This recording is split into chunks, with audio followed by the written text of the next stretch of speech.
अस्सलाम वालेकुम everyone, welcome back. पिछले ही वीडियो के तसलसल में ये वाली वीडियो है जिसके अंदर अब मैं आपके सामने कुछ इंपॉर्टेंट इंटरडिसिप्लिनरी एरियाज़ हैं उनको डिस्कस करूँगा विदाउट एनी फर्दर अडू।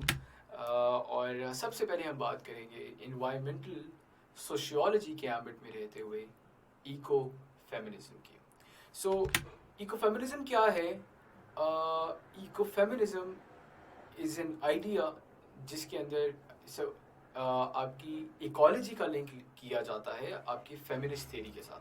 ठीक है, सो फेमिनिस्ट थ्योरी क्या है in a nutshell for people who do not know? वैसे तो आई एम श्योर कि आप सारों ने इसके बारे में सुना होगा, but without delving deeply into this subject, feminist theory क्या है? Feminist theory basically talks about women emancipation, women from all tiers of the society, उन तमाम की इमांसिपेशन, ख़ातीन के तहफ़्फ़ुज़ ख़यालात, ख़ातीन के जो राइट्स हैं उनके तहफ़्फ़ुज़ के लिए, और उनके स्टेटस की इमांसिपेशन यानी उनके स्टेटस की के बढ़ावे के लिए, जो कि उनका प्रॉपर स्टेटस होना चाहिए सोसाइटी के अंदर, उसके लिए ये मूवमेंट जो है काम करती है।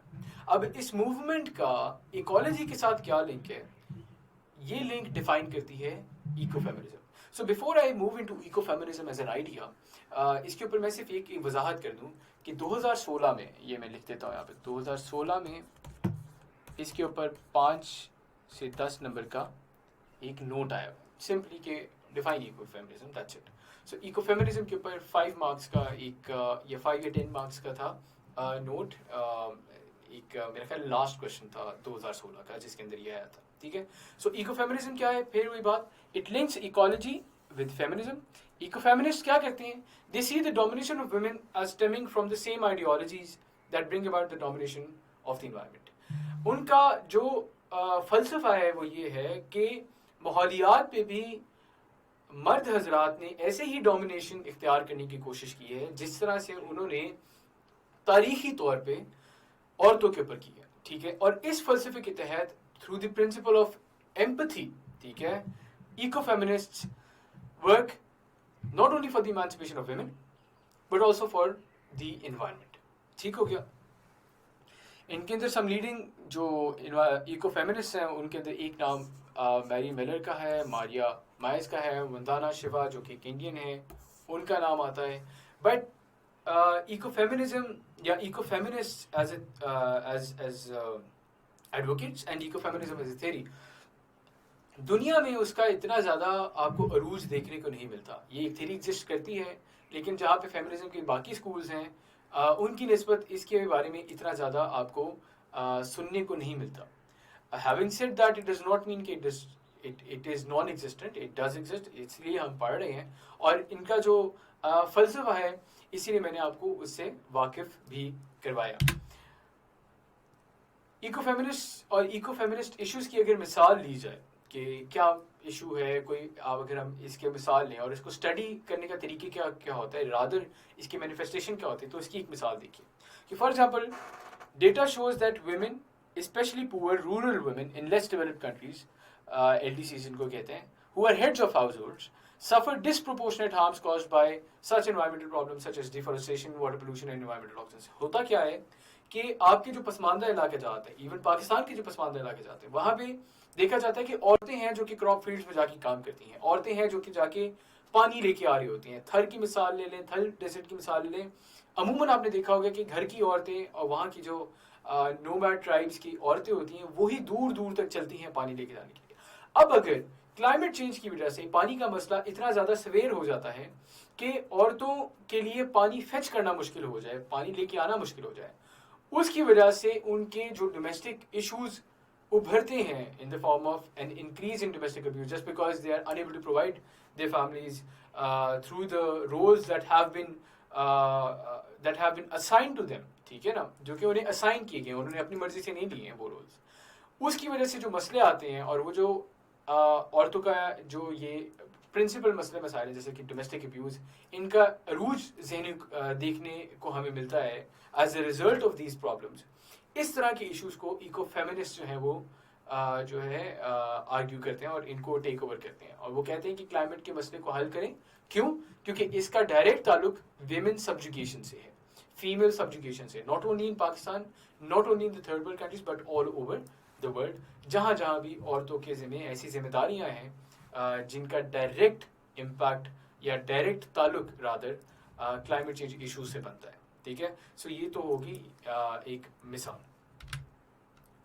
तो इन मिसालों को जहन में रखते हुए, इनका जो फलसफा है इनको जहन में रखते हुए कंक्लूजन क्या निकालते हैं कि as a way of repairing social and ecological injustices, ecofeminists feel that women must work towards creating a healthy environment. इसलिए ecofeminists कहते हैं कि औरतों की सब्जुगेशन को रोकने के लिए बड़ा ज़रूरी है कि आप एनवायरनमेंट की जो सब्जुगेशन है, एनवायरनमेंट के जो इस्तेहसाली है, उसके ऊपर एक कदगन लगाएं, उसको ख़त्म करें, उसके ऊपर एक स्टॉप लगाएं, एक फुल स्टॉप लगाएं। जब तक ये फुल स्टॉप नहीं लगेगा, जब तक ये कदगनें नहीं लगेंगी, तब तक इन्वायरमेंट का इशू सस्टेन करेगा और इन्वायरमेंट के साथ साथ औरतों के हक की का जो इस्तेहसाल है वो भी जारी व सारी रहेगा। सो ये है इकोफेमिनिज्म। ख़ातिन व हज़रात, उम्मीद है आप लोगों को इकोफेमिनिज्म के बारे में जो एक अंडरस्टैंडिंग में देना चाह रहा था वो आप लोगों को समझ आ गया होगा। इसी के साथ हम आगे बढ़ते हैं अपने दूसरे इंटरडिसिप्लिनरी एरिया की तरफ, दैट इज़ इन्वायरमेंटल माइक्रोबायोलॉजी। क्या है environmental microbiology? It is the study of microbial processes in the environment, microbial communities and microbial interactions. आपकी माइक्रोब्स होते हैं ना, माइक्रो ऑर्गेनिजम्स हैं, माइक्रो ऑर्गेनिज्म होते हैं जो कि आपके लिए नॉन एग्जिस्टेंट होते हैं, जो कि आपको नज़र नहीं आ सकते जब तक कि आप किसी स्पेशलाइज्ड इंस्ट्रूमेंट का सहारा ना लें। ठीक है, for instance bacteria as a microorganism. इसके अलावा जितने भी डिफरेंट आप कह सकते हैं माइक्रोब्स हैं जो कि आपको पानी के अंदर मिलेंगे, आपको डिफरेंट और चीज़ों के अंदर मिलेंगे, वो भी माइक्रो ऑर्गेनिजम्स की कैटेगरी के अंदर आते हैं।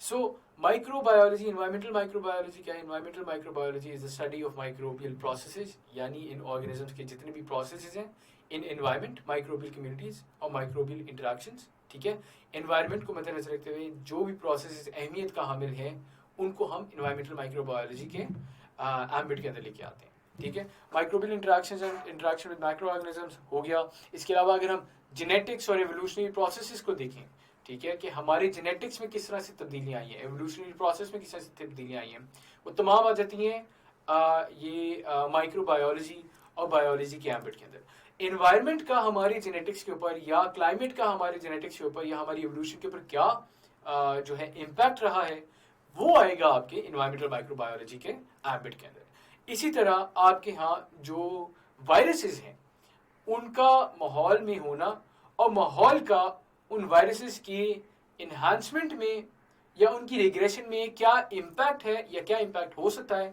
That also comes under the ambit of environmental microbiology.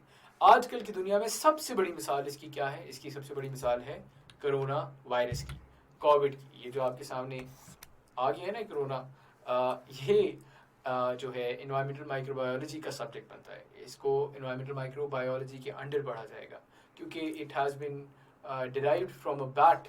ठीक है, as per the initial research एक बैट के थ्रू जो है ये ट्रांसमिट हुआ है through human beings. So it comes under the ambit of environmental microbiology. ठीक हो गया। इसी तरह इन्वायरमेंटल इकोनॉमिक्स। इन्वायरमेंटल इकोनॉमिक्स क्या है जी? It is a branch of economics that acknowledges the value of both economics and environment and derives the result of balanced cost. यानी environmental cost को मद्देनजर, environmental cost is now environmental economics के ambit के अंदर, in simpler words, environmental cost जो भी है, ठीक है ना, जो भी इनकर हो रही है, that comes under the head of आप कह सकते हैं overhead cost जो आपकी आती हैं एक प्रोसेस को कंप्लीट करने में। किसी भी फिनिश प्रोडक्ट तक पहुंचने के लिए जो आपकी ओवरहेड कॉस्ट आ रही हैं उसके अंदर आपकी इन्वायरमेंटल कॉस्ट को शामिल करना, that comes under the idea of environmental economics. When goods and services from the environment are not properly used, then scarcity factor defines the dislocation of the prices and the important steps are needed to take in balancing the economics with the environment. आपने economic goals को environmental sustenance के साथ balance out करने हैं, and this balancing it comes under the idea of environmental economics. Environmental economics, just by the way, is something जो कि अभी तक पेपर में has not been discussed in the paper.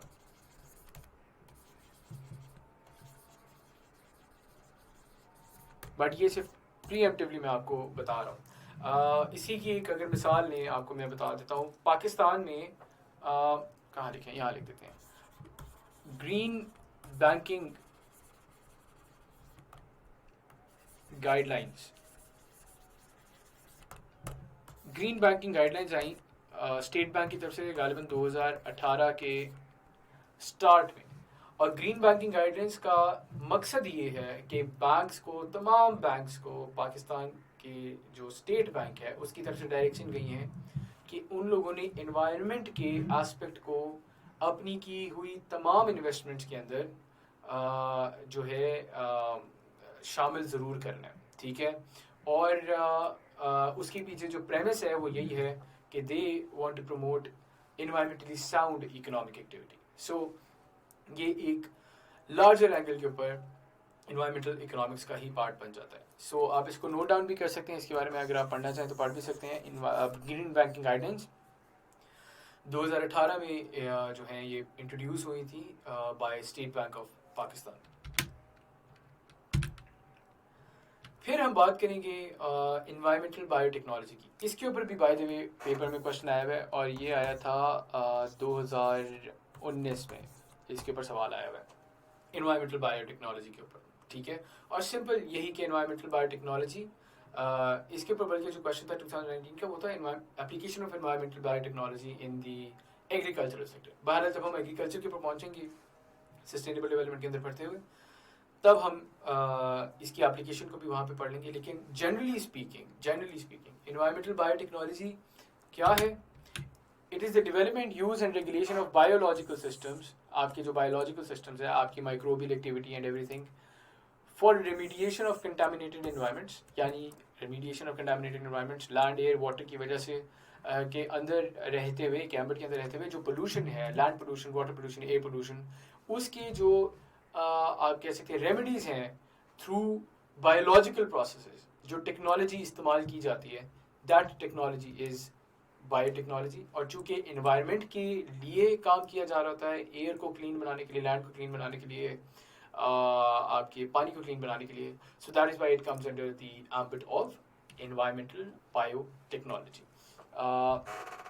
या सो एग्जाम्पल्स को देखते हैं आप। एग्जाम्पल्स इसमें कौन सी आ जाती हैं? एग्जाम्पल्स आ जाती हैं anaerobic digestion, biodegradable solid waste, bioremediation, biogas generation. Biogas generation is a means of renewable energy जिसके अंदर cow dung को use करके आप गैस बनाते हो, flammable gas. In the same manner, anaerobic digestion is used for breaking down waste material, decomposition of waste material in the absence of oxygen. ठीक है।